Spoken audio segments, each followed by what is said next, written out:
Fala galera, beleza? Nesse vídeo eu quero trazer para vocês algumas áreas que você pode trabalhar remoto no mercado financeiro, tá? Fiz um material aqui para ajudar a explicar para vocês os principais pontos que eu enxergo sobre vagas remotas.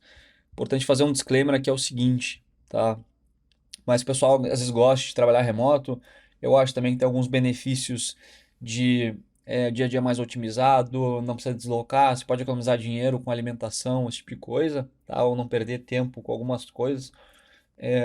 Tem um ponto bem negativo, na minha opinião, que é a questão de aprendizado, tá? Então, vou falar pela minha experiência própria, é, onde eu sempre tive mais aprendizado era justamente estar próximo de outras pessoas mais qualificadas que eu. No remoto você perde muito isso. Então, principalmente quem é mais júnior, eu teria essa cautela de não focar somente nisso. Eu entendo que é algo sedutor, né? Pô, você ficar trabalhando remoto, de casa e tudo mais, confortável. Por outro lado, se você é o tipo de profissional que quer fazer um algo a mais, se diferenciar, eu diria que essa questão do presencial, principalmente estando num time bom, tá? Ou com acesso a pessoas muito qualificadas, a questão do presencial é muito valioso, tá? Então, acho importante fazer esse disclaimer antes de falar sobre oportunidades remotas.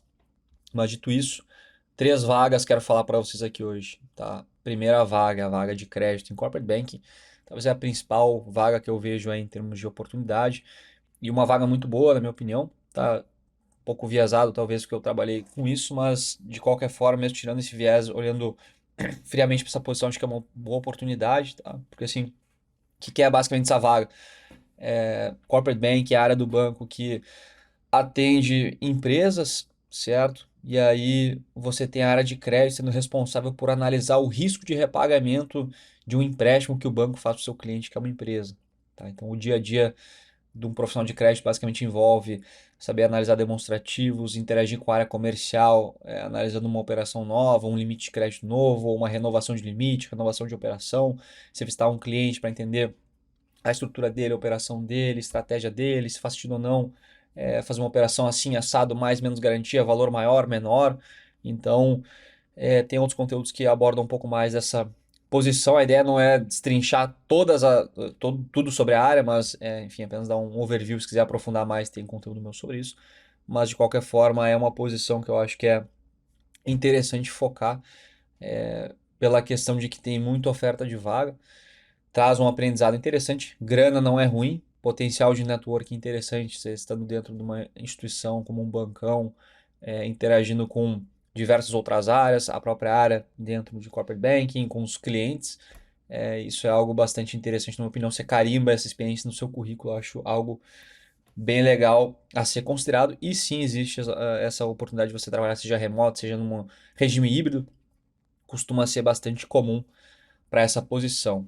Aí, minha sugestão para quem quer chamar atenção positivamente num processo seletivo para essa posição seria você construir um sample. Se quiser acessar um exemplo de sample, pode me chamar aí no WhatsApp que eu envio para você.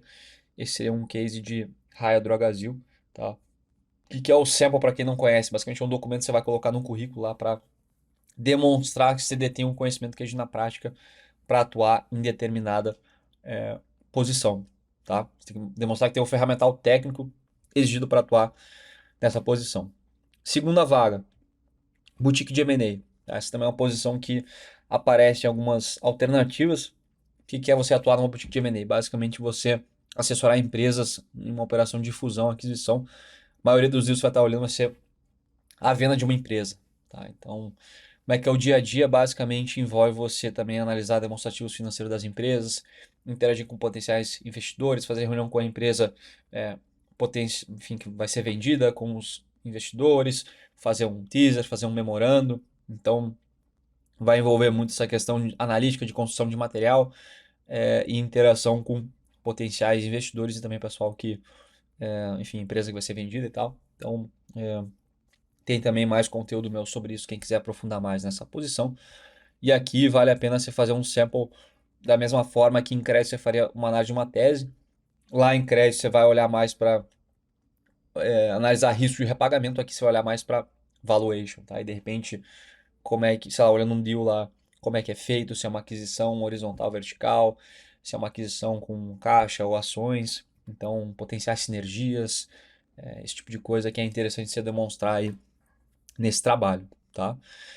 E a última vaga que eu vejo que aparece bastante é vagas em assessoria. Basicamente, o assessor de investimentos é responsável por intermediar ativos ou investimentos entre o cliente e uma instituição financeira que ele representa, tá? Então, o dia a dia que envolve muito relacionamento com o cliente, participar de eventos de captação com clientes, prospectar novos clientes, reunião com gestores, time de sell-side de banco, reunião com empresas, entender e vender produtos financeiros, tá?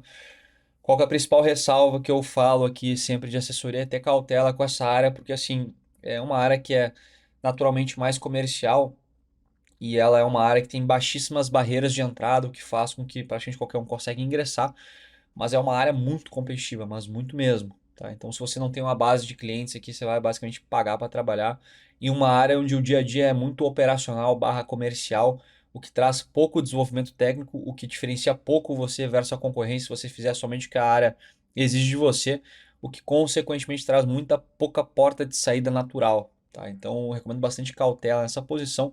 A melhor estratégia para quem gosta e morre de amores por assessoria seria começar aos poucos, qualificando de forma a você conseguir entregar muito resultado para o cliente, de forma a você fidelize ele ao seu atendimento e você consiga capitalizar em cima disso, construindo uma base grande o suficiente para sustentar você ou eventualmente você colocar assessores abaixo de você para que você consiga ganhar uma comissão de tudo que os caras fazem. Então, normalmente esse é o caminho que assessores que conseguem ter uma boa, pô, ganham bem, têm uma boa qualidade de vida e existem, tá? Tem assessor que consegue, quem manda bem a assessoria, pô, consegue ter um dia a dia muito bacana, consegue ganhar uma grana boa, mas até chegar lá é difícil e não é a maioria, tá? A maioria acaba tendo que pagar para trabalhar.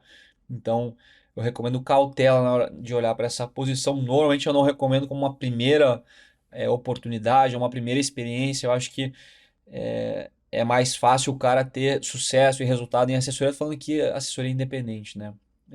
Normalmente faz mais sentido o cara ter uma experiência em outro lugar antes, idealmente numa área mais técnica antes para depois pivotar, porque aí fica mais fácil você se diferenciar versus a sua concorrência, tá? Uma época atrás, para você se diferenciar como assessor era mais fácil porque o produto que as corretoras e escritórios, consequentemente, intermediavam, eram muito mais vantajosos para o investidor final do que de um banco, tá? Se tinha, sei lá, um exemplo clássico seria um fundo DI, onde o intermediado lá por uma XP da vida cobrava, sei lá, 0,5% ao ano, enquanto o do bancão era 4%. Um negócio que assim, cara, o assessor não precisava fazer nada, que automaticamente era só mostrar ali no pitch de venda que o produto era 1000 vezes melhor, que só em fazer essa troca o investidor ia ganhar mais dinheiro, que eles captavam recursos, tá? Foi-se essa época, tá? Hoje em dia, produto financeiro é basicamente uma commodity quando você compara entre instituições.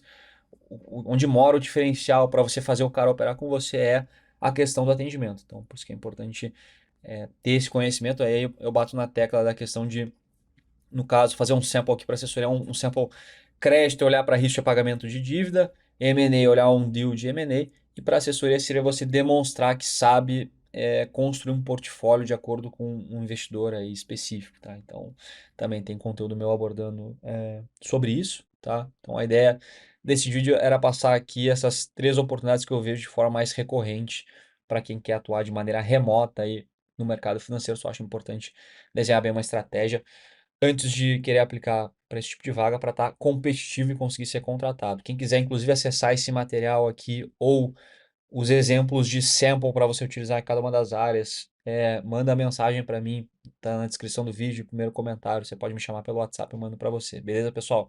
Se gostaram do vídeo, não esquece de curtir esse vídeo, segue o canal, deixa um comentário aí pra gente, tá bom? Abraço, até a próxima.